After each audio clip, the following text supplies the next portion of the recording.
Welcome to score gainers. आज हम explore करेंगे क्लास 10th इंग्लिश का chapter Nelson Mandela, south Africa के फर्स्ट ब्लैक प्रेसिडेंट की इंस्पायरिंग जर्नी। इस वन शॉट वीडियो में है complete chapter explanation plus all important PYQs. तो चलिए देखते हैं कैसे मंडेला ने रेसिज्म को हराया। तो कहानी शुरू होती है एक हिस्टोरिकल दिन से। 10 मई 1994। ये वो दिन था जब साउथ अफ्रीका में सालों से चल रहे अपार्थाइड सिस्टम, जिसमें ब्लैक लोगों के साथ भेदभाव होता था, उसका एंड हुआ और वहाँ पहली बार एक डेमोक्रेटिक नॉन रेशियल गवर्नमेंट बनी। और उस गवर्नमेंट के पहले प्रेसिडेंट बन रहे थे नेल्सन मंडेला। ये इनॉग्रेशन सेरेमनी साउथ अफ्रीका के प्रेटोरिया शहर में यूनियन बिल्डिंग के एक बड़े से ओपन एयर एम्फी थिएटर में हो रही थी। इस दिन दुनिया भर के 140 से ज़्यादा देशों के लीडर वहां मौजूद थे। ये साउथ अफ्रीका की धरती पर इंटरनेशनल लीडर्स की अब तक की सबसे बड़ी गैदरिंग थी। क्यों? क्योंकि यह सिर्फ एक जीत नहीं थी, यह इंसानियत, ह्यूमन डिग्निटी, पीस और जस्टिस की जीत थी। मंडेला के साथ उनकी बेटी जेनानी थी। स्टेज पर सबसे पहले मिस्टर दे क्लर्क ने सेकंड डिप्टी प्रेसिडेंट की शपथ ली। फिर थाबू म्बेकी ने फर्स्ट डिप्टी प्रेसिडेंट की और फिर नेल्सन मंडेला ने प्रेसिडेंट की शपथ ली। अपनी स्पीच में मंडेला ने सभी गेस्ट को थैंक यू कहा। उन्होंने कहा, आज हम सब यहाँ इस नई नवेली आज़ादी को सेलिब्रेट करने आए हैं। उन्होंने कहा कि काफ़ी टाइम तक उनका देश दुनिया से कटा हुआ था, लेकिन आज उन्हें दुनिया के देशों की मेज़बानी करने का मौका मिला है। मंडेला ने अपने देश के लोगों से प्लेज किया कि वो उन्हें गरीबी, दुख और हर तरह के भेदभाव से आज़ादी कराएंगे। उन्होंने कहा, never never and never again shall it be that this beautiful land will again experience the operation of one by another. मतलब इस सुंदर धरती पर अब अब कभी एक इंसान दूसरे पर अत्याचार नहीं करेगा। सूरज इस जीत पर कभी नहीं ढलेगा। Let freedom reign. God bless Africa. उनकी स्पीच के बाद एक अमेजिंग सीन हुआ। साउथ अफ्रीकन जेट्स और हेलीकॉप्टर्स ने यूनियन बिल्डिंग के ऊपर से फ्लाई किया। यह सिर्फ एक मिलिट्री डिस्प्ले नहीं था, ये मिलिट्री की नई गवर्नमेंट के प्रति लॉयल्टी का प्रदर्शन था। आयरनी ये थी कि कुछ साल पहले यही मिलिट्री ऑफिसर मंडेला को अरेस्ट करते थे, सल्यूट नहीं। आज वो उन्हें सल्यूट कर रहे थे। फाइनली जेट्स ने साउथ अफ्रीका के नए फ्लैग का colour black, red, green, blue और गोल्ड का धुआं छोड़ा। इस दिन एक और चीज हुई जो सिंबलिज्म से भरी थी। दो नेशनल एंथम गाए गए।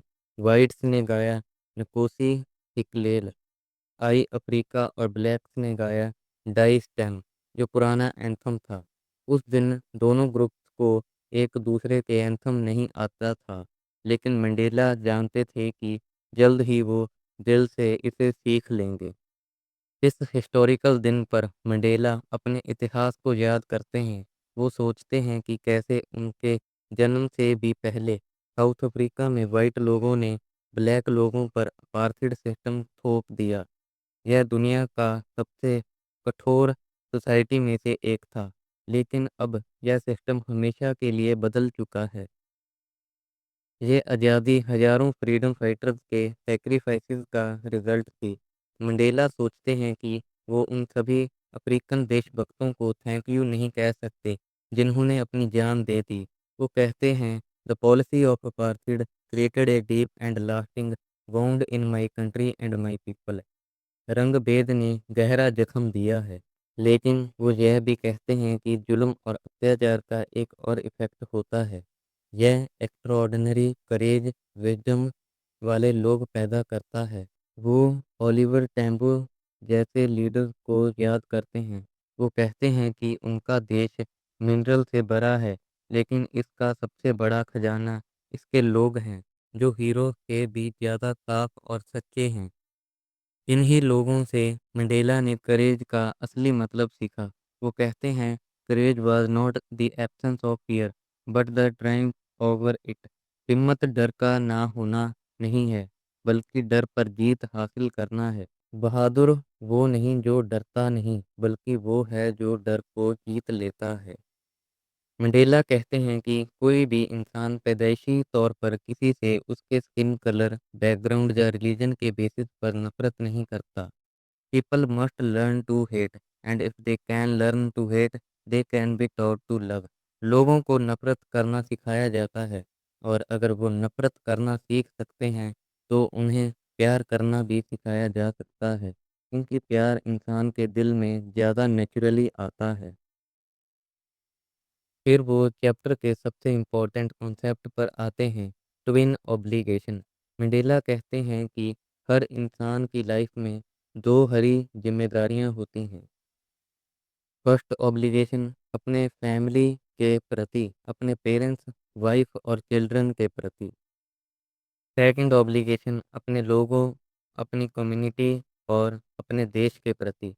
मंडेला कहते हैं कि एक नॉर्मल सोसाइटी में इंसान इन दोनों जिम्मेदारियों को पूरा कर सकता है, लेकिन साउथ अफ्रीका जैसे देश में एक ब्लैक इंसान के लिए यह इम्पॉसिबल था। अगर कोई ब्लैक आदमी इंसान की तरह जीने की कोशिश करता, तो उसे सज़ा दी जाती और उसकी फैमिली से अलग कर दिया जाता। इसलिए मंडेला अपनी फैमिली के प्रति अपनी ऑब्लिगेशन पूरी नहीं कर पाए। आखिर में मंडेला बताते हैं कि उनके लिए आज़ादी का मतलब कैसे बदला। जब वो बच्चे थे, फ्रीडम का मतलब था खेतों में दौड़ना, नदी में तैरना और तारों के नीचे खाना पकाना। जब वो स्टूडेंट बने, फ्रीडम का मतलब था रात में बाहर रहना, अपनी पसंद की चीज़ें पढ़ना और जहाँ मन करे वहाँ जाना। यह एक टेम्परेरी आज़ादी थी। जब वो यंग मैन बने, फ्रीडम का मतलब था अपनी पोटेंशियल अचीव करना, शादी करना, फैमिली बनाना, एक रिस्पेक्टेबल लाइफ जीना। यह उनकी पर्सनल फ्रीडम थी। लेकिन धीरे-धीरे उन्हें रियलाइज़ हुआ कि सिर्फ वो ही नहीं, बल्कि उनके सभी ब्लैक भाई-बहन आज़ाद नहीं हैं। तब उनकी पर्सनल फ्रीडम की भूख उनके पूरे देश के लोगों की फ्रीडम की भूख बन गई। और इसी भूख ने उन्हें एक डरपोक आदमी से एक बोल्ड लीडर बनाया, एक फैमिली लविंग हस्बैंड से एक मॉन्क सन्यासी जैसे आदमी बनाया। वो समझ गए कि the chain on any one of my people were the chain on all of them. The chain on all of my people were the chain on me. उनकी किसी एक आदमी पर पड़ी जंजीर सब पर जंजीर थी, और सब पर पड़ी जंजीर उन पर जंजीर थी। वो जानते थे कि वो तब तक आज़ाद नहीं हो सकते जब तक उनके लोग आज़ाद नहीं हैं। और यहाँ वो एक बहुत डीप बात कहते हैं, सिर्फ ओप्रेस्ड जिस पर जुल्म हो रहा है, वो ही नहीं, बल्कि ओप्रेसर जो जुल्म कर रहा है, वो भी आज़ाद नहीं है। जो दूसरे की आज़ादी छीनता है, वो नफ़रत का कैदी, प्रिज़नर होता है। इसलिए दोनों को ही आज़ाद करवाने की ज़रूरत है। Theme and moral. तो इस चैप्टर के मेन थीम क्या हैं? Struggle against operation.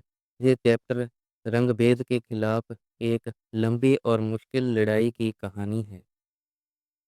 The true meaning of freedom. आज़ादी सिर्फ पर्सनल नहीं होती। असली आज़ादी तब है जब आपके सभी लोग आज़ाद और सम्मान के साथ जिएं। तीसरा, ह्यूमैनिटी एंड फॉरगिवनेस। इतने साल जेल में रहने के बाद भी मंडेला नफ़रत की नहीं, बल्कि प्यार और फॉरगिवनेस की बात करते हैं। तो इन शॉर्ट, यह चैप्टर नेल्सन मंडेला के प्रेसिडेंट बनने के दिन की कहानी है।